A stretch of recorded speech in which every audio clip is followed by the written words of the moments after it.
Hey guys, it's Sarah, and today I'm going to share with you my completed 2023 reading journal. I've shared a couple of these videos, including this journal before, and I just wanted to show you what it looks like because that's completely done now. So it's going to be a really quick flip through since I've already shown at least half of this over the summer. But I just wanted to show you what it looked like completely all done. I really love it. So I'm taking some of these things that I've done in here and I'm going to move it into 2024 as well. But here is my completed one. So the journal that I use is an Archer and Olive A5. That is the size of the journal that I'm using. And this one here has a coffee cup on it. It's a silver coffee cup, as you can see, and it's got silver edges on it as well. I don't think this one is available on their website anymore, but this is the one that I used for 2023. And again, A5 is the size. I'll leave that information linked down below as well. So I start out with this little library card in here and I wrote my name on it. So that's kind of like who it belongs to. This is a stamp that I colored in with colored pencil. This is a sticker that my friend Amanda from On the Middle Shelf made for me. It's my channel logo. And then this is washi tape. I had to kind of secure the spine a little bit and I used a really thick washi tape for that. And then 2023. Now, the big thing that I did in here is I did these bookshelves. I have not, as you can see, colored in the bookshelf or the background yet, but I did color in all the books that I read. So I do need to go back in and do that. And I only got up to this shelf right here. So I don't have to color these in or do anything like that. I'm just going to leave them blank. It's not a big deal. But I did start coloring in what the spines actually look like as best as I could. They're not all perfect. They're not all completely accurate, but I really love the way that it looks, and I will definitely continue to do this in my journal for 2024 as well. But that's what the other ones here look like. So these are all the books that I read. Now I am going to be using a different gel pen because as you can see, this one is really faded. That's a white gel pen that I use, but it's really faded. So I'm playing around with some stuff to try to get a better white gel pen that will stand the test of time for that. So these are my goals page. So I just had written those down. And then I will not go through every single month here.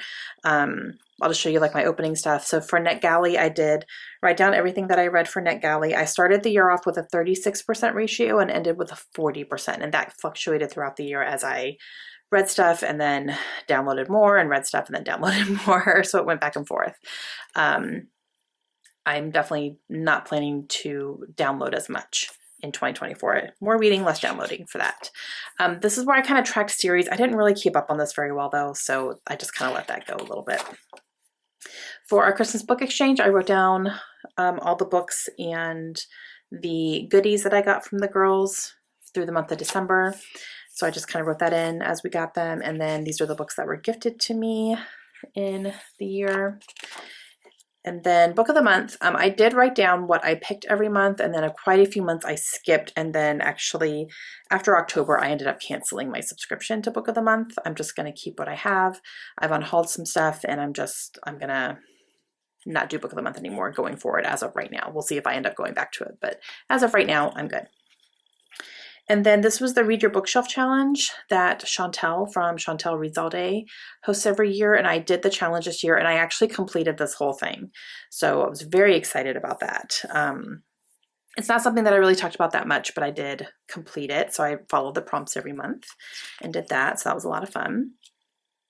So authors, so some that I wanted to read to zero, I only got 2 in here, which was Andy Weir and Caroline Kepnes. I did read a couple from these authors as well, but not everything. And then established authors, but new to me, I did read at least 4. So that's all that I tracked. Okay, then we get into January and then we do all that stuff. So I think the last time I showed you, I went up into July. Yes, so I went up into July. So I have basically my monthly spreads are all the same. So I have a title page, which is just the month.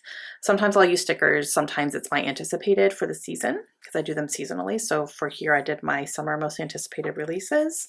And then I go into what I plan to read that month, the arcs that I have, and then what I've hauled.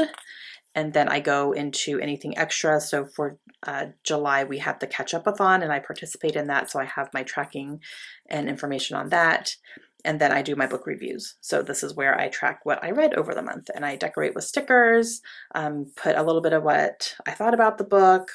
I stamp either headphones or a Kindle or a physical book based on how I read it, my star rating, all that good stuff. So, and then any fun stickers that kind of pertain to it. And that's how I track my stuff. And then if I have any DNFs, I actually do write that down there. I don't have DNFs every month, and then we'll get into August. So same thing. So it's basically the same layout over and over.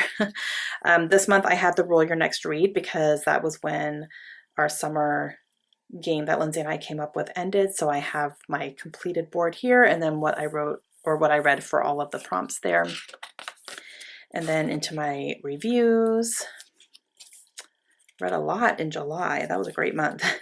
So here's September. I didn't have anything extra, so I just did some stickers here.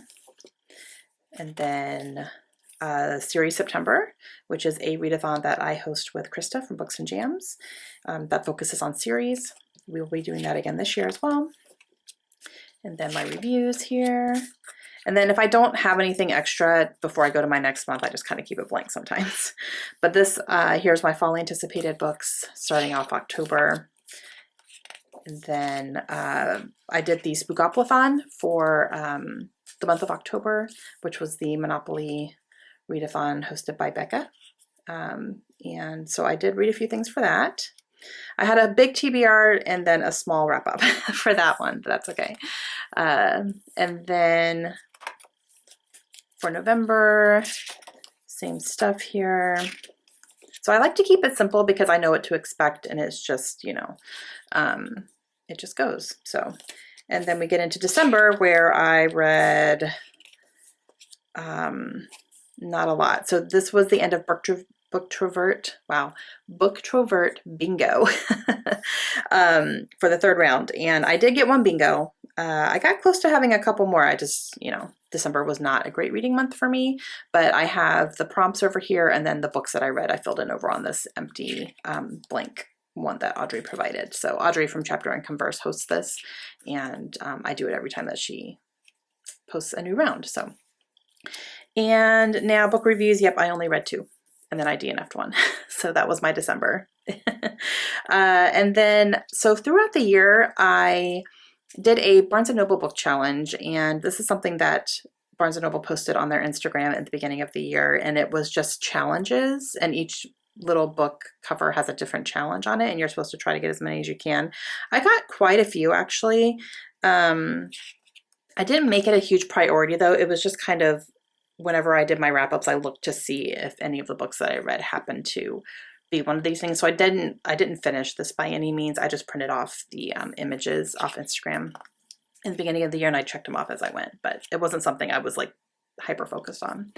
And then I did our Roll Your Next Read again because I decided to continue this throughout the rest of the year. Again, like I didn't even get a full row or anything because it was a dice game, so it was very much up to chance. But I did include what I finished the year out with, and then everything that I read for it by the end of the year. And then these are my favorites. So this is like my top 10.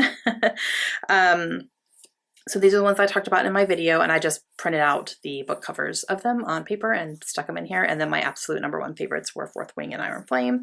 And I have a couple of actual themed stickers for those. And then I just put little hearts around on the other ones. So I like this because it shows me what, you know, kind of my top 10 of the year were, plus my absolute favorite. And I'll definitely do that again. And that is my completed reading journal for 2023. It is all done. So I hope you enjoyed that, and I will be back real soon with my 2024 journal. So I will show you, I already have it all set up. It's all ready to go. I'll show you what I'm using and all that good stuff, but that will be coming up here very soon. I hope you enjoyed it, and I will talk to you again soon. Have a great day. Bye.